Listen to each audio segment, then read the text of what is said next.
Testosterone therapy is not a one-size-fits-all solution. There are multiple ways to treat low testosterone. Some boost your body's own production, while others deliver testosterone directly through injections, gels, patches, oral pills, or even pellets. In this video, I'll walk you through the different types of testosterone therapies, explain how they work, and help you understand the pros and cons of each option. Hello, my name is Dr. Jonathan Clavell, and I'm a urologist and men's sexual health specialist in Houston, Texas. Whether you're looking to restore your energy, improve sexual function, or preserve fertility, knowing your options is the first step. Let's break it all down so you can make the best decision for your health and lifestyle. There are multiple different types of treatments for low testosterone. There are some that help the body produce more testosterone, that is, help the testicles produce more testosterone, while there are ways to give testosterone directly to the body. There are oral medications, nasal sprays, injections, gels, patches, creams, and pellets that are inserted in the body that deliver testosterone. Now, in order for people to understand how these different treatments work, we need to remember the physiology. Remember that everything starts at the level of the brain, and the brain sends signals to the testicles to produce testosterone. Let's imagine that we're talking about a restaurant. The restaurant needs management that can help direct the chefs and the chefs to cook food. The food is testosterone, and just for the sake of the analogy, let's say estrogen is the dessert. The administration or managers of the restaurant lie in the brain. We'll say the hypothalamus is the CEO and the pituitary is the manager of the restaurant. Both organs are in the brain. The chest, as you can imagine, are the testicles.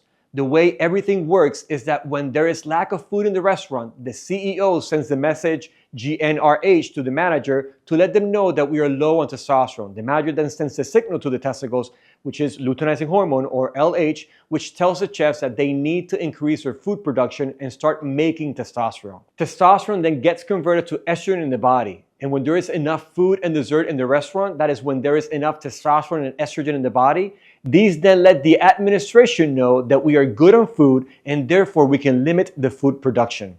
The way this works is that testosterone and estrogen bind to receptors in the level of the brain that inhibit the production of testosterone.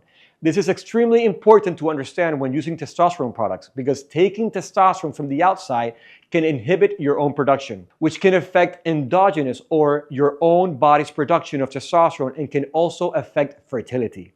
Think about it. If we bring constant delivery, the chefs will go on vacation, stop cooking, and eventually they quit. This is why the testicles can get smaller in men taking testosterone therapy. What happens when the chefs are not cooking enough food for the restaurant? That is, when your body is not producing enough testosterone.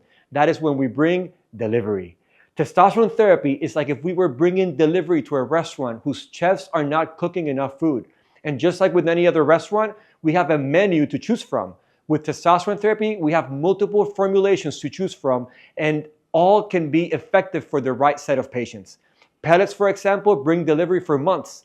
Injection therapy typically brings in delivery that lasts for several days to weeks. Topicals bring in delivery daily, and oral testosterone and intranasal testosterone formulations can be very short-acting, which is like bring in delivery multiple times per day. There is a menu for us to choose from. What works for one person may not work for another, and vice versa. Therefore, it is important that as a patient, you talk to your physician to see which one works for you. The most common form of testosterone therapy that is prescribed in the US is injectable testosterone. Injectable testosterone can be injected in the muscle, that is thighs, glutes, deltoids, or underneath the skin. Injectables come in different forms or esters, cypionate, which is the most commonly prescribed, enanthate, and undecanoate. The most common ester is cypionate. It typically lasts in the body anywhere from 3 to 14 days. Advantages: injections provide powerful and reliable results. They are more cost-effective than other therapies, like even without insurance, it can cost less than $20 per month.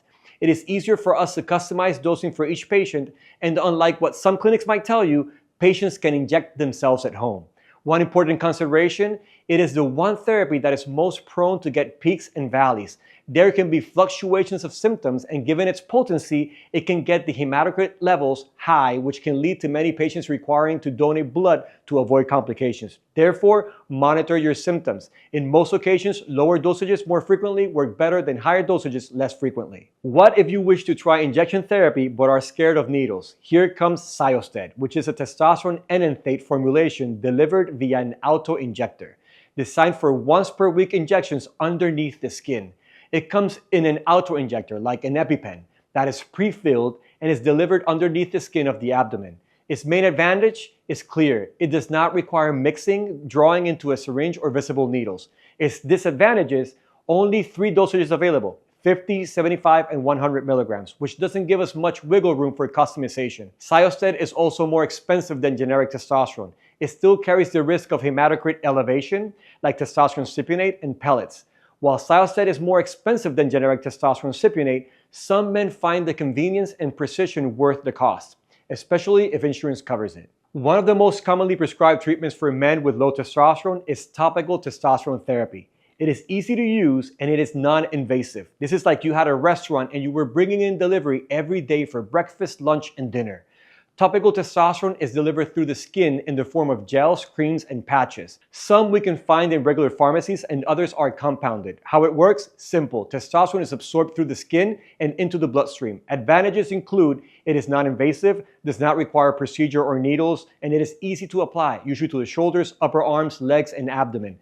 Disadvantages, for most men, it does not get absorbed very well. That is, levels may fluctuate depending on the thickness of the skin, sweating, or showering habits. It is a daily commitment, sometimes it smells, and most importantly, it can be transferred to others through skin contact. Experts recommend to apply it in the morning, ideally after showering, and make sure you wash your hands after applying it. Let it dry fully before putting clothes on, and avoid contact with others for at least 2 to 4 hours. What about pellets? Testosterone pellets are a long-acting form of testosterone replacement therapy designed to provide steady, sustained testosterone levels. What are these? Pellets are small, tiny cylinders that look like a grain of rice that are implanted underneath the skin, typically in the gluteal or hip area.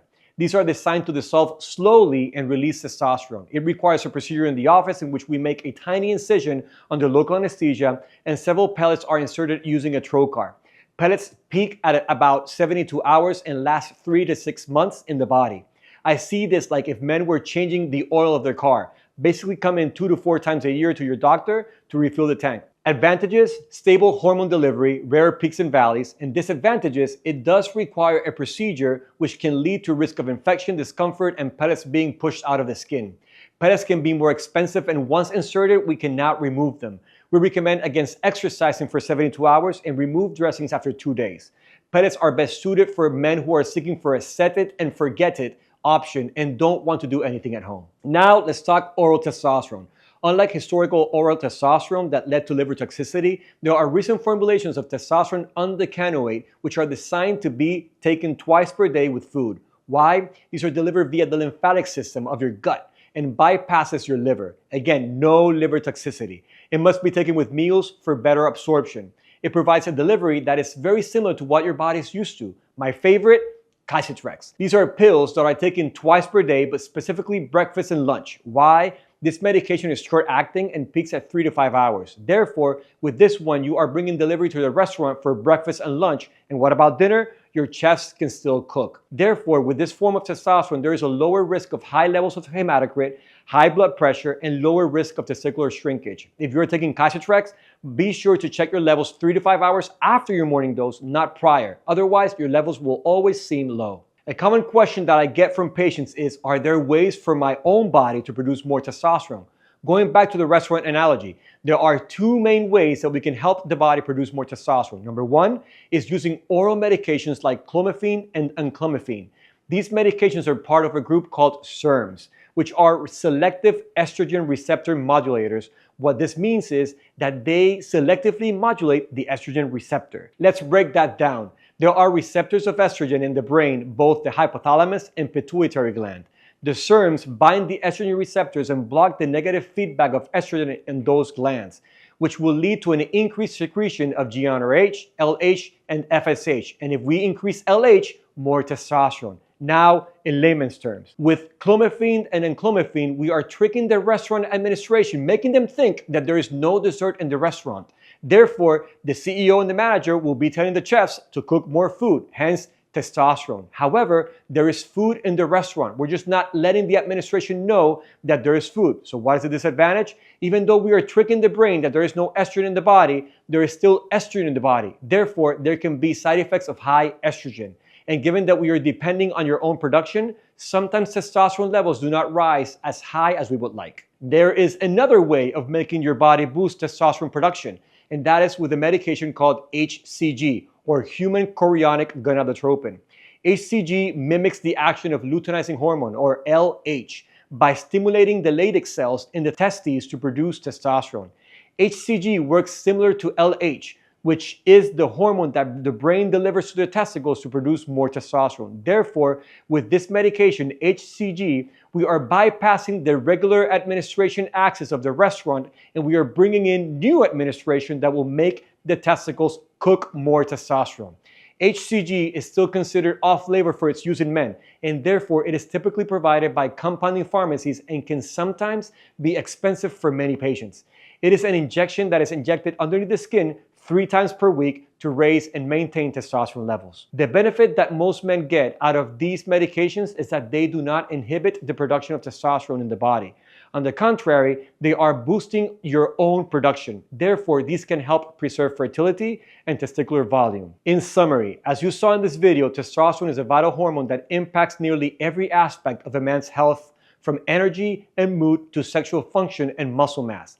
Understanding how it is produced and how it works in the body is key to choosing the right treatment. Whether it is injections, topicals, oral medications, or therapies that stimulate your own production, each option has its pros, cons, and unique considerations. There are medications like pellets that can bring in constant delivery for 3 to 6 months. Injectables bring in constant delivery once or twice per week. Topicals can bring daily delivery, and oral formulations that bring delivery for breakfast and lunch while your body still cooks for dinner. We can also bring in new management with SERMs or HCG that will help your body produce more. What is the best part? There is a menu of options and there is no one-size-fits-all solution.